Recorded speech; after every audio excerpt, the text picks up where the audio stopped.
Hello very good evening to all. सभी को नमस्कार। मैं अवधेश दीक्षित आप सभी का इस यूट्यूब चैनल पर स्वागत करता हूं। सीजीएल 2020 प्री के कुछ बढ़िया से सवाल करेंगे। मैं आशा करता हूं कि आपने पुराने सेशंस देखे होंगे। फटाक से सवालों पर आते हैं उससे पहले इन्फॉर्मेशन ये है कि भाई 24 अक्टूबर यानी आज से बैच स्टार्ट हुआ है अनअकैडमी प्लस पर। जो स्टूडेंट्स एनरोल्ड नहीं है वो ज्वाइन कर सकते हैं। हर वेडनेसडे को नए बैचेस स्टार्ट होते हैं, आप देख सकते हैं। जो भी स्टूडेंट्स प्लस सब्सक्रिप्शन लेते हैं उन्हें आज का डाउट फीचर मिलता है, जिसमें आप अपने कोई भी डाउट को यहाँ पर फोटो में भेजेंगे और आपको यहाँ पर वीडियो सॉल्यूशन उसका मिल जाएगा, प्राप्त हो जाएगा। बट प्लस सब्सक्रिप्शन उसके लिए लेना अनिवार्य है। टेस्ट सीरीज की डेट्स वगैरह आप यहाँ पर देख सकते हैं। रेज अ हैंड का फीचर है जिससे आप किसी भी एजुकेटर से अपने डाउट्स लाइव क्लास में भी पूछ सकते हैं। स्कॉलरशिप के लिए अनअकैडमी हर संडे को कॉम्बैट कंडक्ट करवाता है, वो भी आप दे सकते हैं। और अभी जो है आज लास्ट डे है, यानी कि 12 घंटे शेष हैं। आज रात 12 बजे तक ये फीस अनअकैडमी की ऐप पर आपको मिलेगी, जो कि 15% कम है रेगुलर प्राइस से।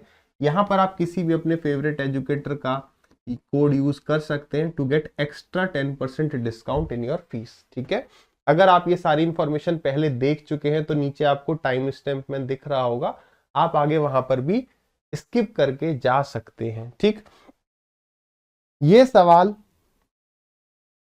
ट्राई करिए एक बारी। बहुत बहुत बहुत बढ़िया सवाल, करो ट्राई चलो। और इस सवाल का आपको कमेंट सेक्शन में भी बताना है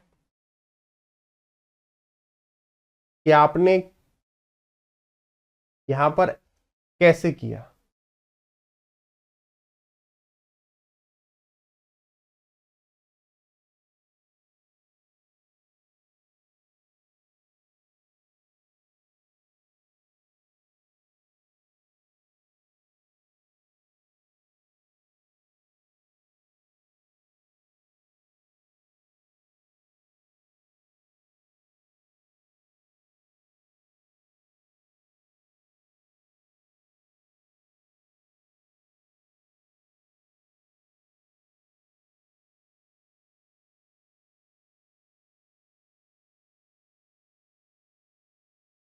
देखिए यार, सवाल को डिस्कस करते हैं। देखो, जब भी हम कहीं भी एक ऐसी लैंग्वेज पढ़ते हैं, क्या इतना डिस्काउंट देने पर भी इतना प्रॉफिट, 10% का डिस्काउंट देने पर भी 20% का प्रॉफिट, तो हमारे मन से एक ही आवाज आती है कि यार सीपी और एमपी का रेशियो लिख दो।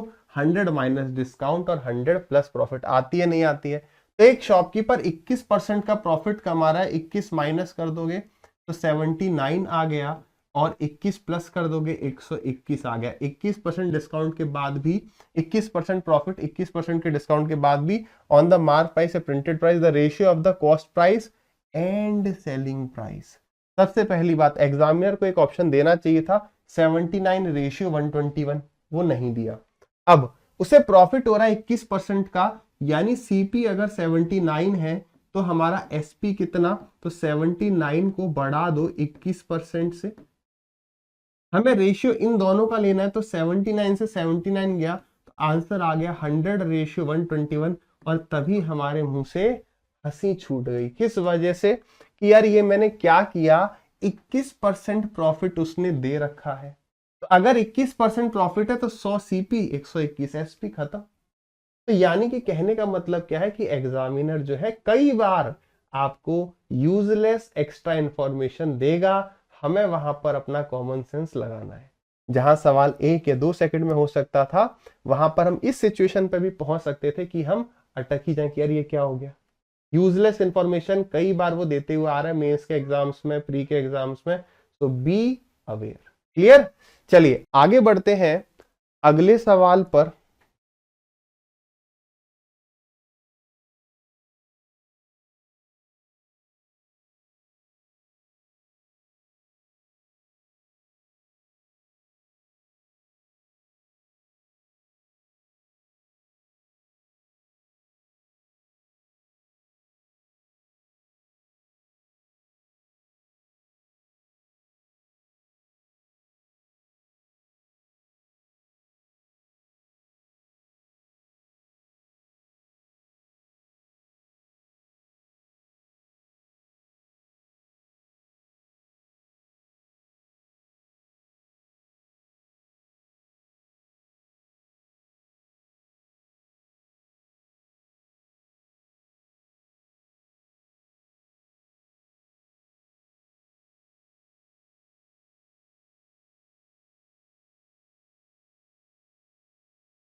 चलिए भाई डिस्कस करें सवाल को। देखो, अब ये सवाल देखते ही हमारे मन में दो विचार आ रहे हैं। पहला, क्या मैं इसे ट्रेडिशनल तरीके से सॉल्व करूं या यहां पर वैल्यू पुटिंग की सोचूं। अगर वैल्यू पुटिंग की बात करें तो थीटा की जो वैल्यू है वो 0 नहीं हो सकती, 90 नहीं हो सकती। तो अगर मैं पुट करूंगा तो करूंगा 30, 45, 60, 30, 45, 60, 30, 45, 60 पुट करना पड़ेगा यहाँ यहाँ यहाँ। तो या तो मैं ऐसा करूं कि इस पूरे को थोड़ा सा सिंप्लीफाई कर जाऊं, और सिंप्लीफाई अगर कर ही जाऊंगा तो सॉल्व भी हो ही जाएगा, है ना, क्योंकि तीनों वैल्यू पुट करनी पड़ेंगी और 3 वैल्यूज हैं। चलो हम इसे सॉल्व करते हुए अगर चलें, ऊपर लिखा है कॉस स्क्वायर, कॉट को मैं लिख लेता हूं कॉस स्क्वायर अपॉन में sine square. Sine square theta -1 क्या होता है, माइनस का कॉस स्क्वायर। अगर मैं पूरे को ऊपर और नीचे कॉस स्क्वायर से डिवाइड करूं तो ये हट जाएगा, ये भी हट जाएगा, ये भी हट जाएगा, और ये इक्वल टू कितना है, 3 है। 1 अपॉन साइन स्क्वायर -1 है। अगर मैं यहां पर एलसीएम ले लूं, क्या ले लूं, एलसीएम ले लूं साइन स्क्वायर, तो ये क्या बन जाएगा, ये बन जाएगा 1 माइनस साइन स्क्वायर, और ये साइन स्क्वायर ऊपर पहुंच गया और ये 3 से मल्टीप्लाई हो जाएगा वहां जाके, तो 3 माइनस में 3 साइन स्क्वायर, 3 साइन स्क्वायर इधर आ जाएगा तो 4 साइन स्क्वायर, यानी साइन स्क्वायर की वैल्यू हो गई 3/4, यानी साइन थीटा की वैल्यू होगी √3/2, यानी थीटा की वैल्यू हो गई 60 डिग्री। ये था, यानी कि मैं यहाँ पर 30 पे चेक करता, फिर 45 पे चेक करता, फिर 60 पे चेक करता, तब जाके इससे सेटिस्फाई हो जाता। लेकिन ऐसे जब देखो यहाँ, या तो अगर आप किसी अप्रोच पे एग्जाम में बढ़ चुके हो ना तो वैसे निपटा दो, फिर आगे बढ़ने के बाद ये ना सोचो अरे यार ये शायद मुश्किल पड़ेगा। 50% हो गया तो और 50% ट्राई ही कर जाओ, है ना। ठीक, उसके बाद क्या करेंगे, बस थीटा की वैल्यू 60 वहां पर पुट कर देंगे। 10 60 हो गया आपका √3 प्लस 2/√3, तो ये कितना हो गया, 3 + 2 5, 5/√3 कहीं है क्या, नहीं देगा जहां तक है, ये रहा। ऊपर नीचे √3 से मल्टीप्लाई कर दो तो 5/3 इंटू में √3 is the correct answer. Clear है। देखिए जितनी प्रैक्टिस करेंगे उतना बढ़िया रहेगा। करिए इस सवाल को ट्राई।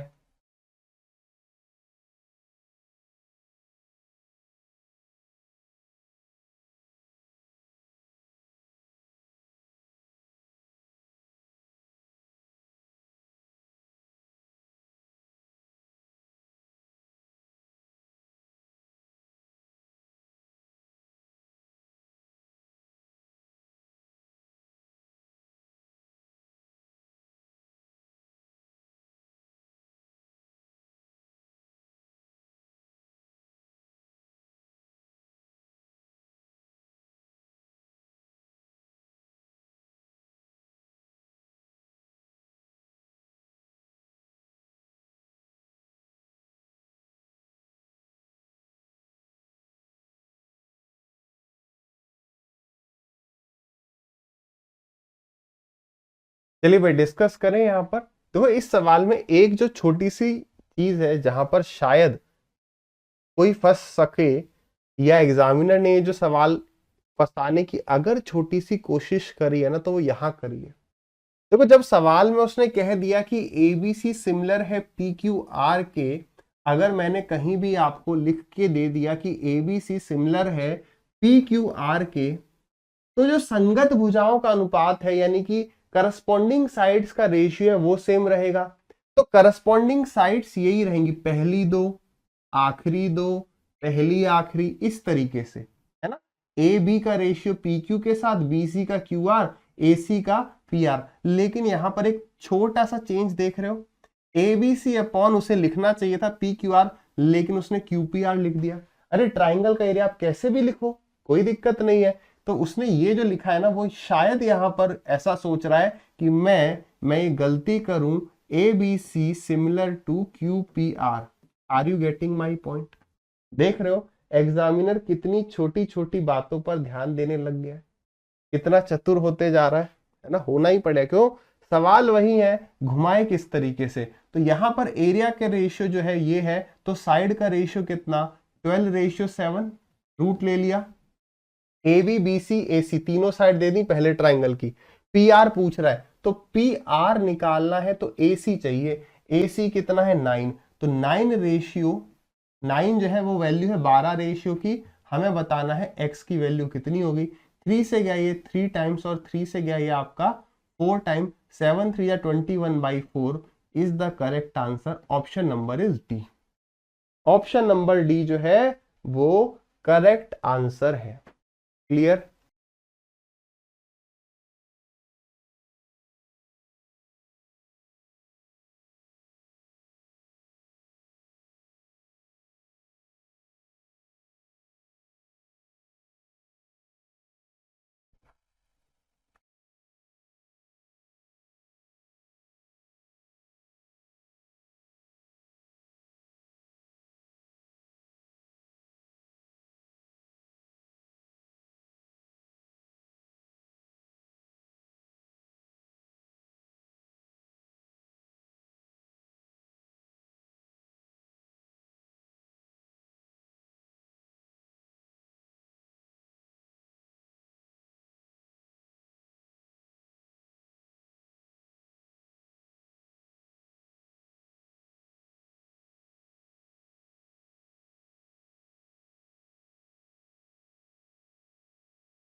डिस्कस करें।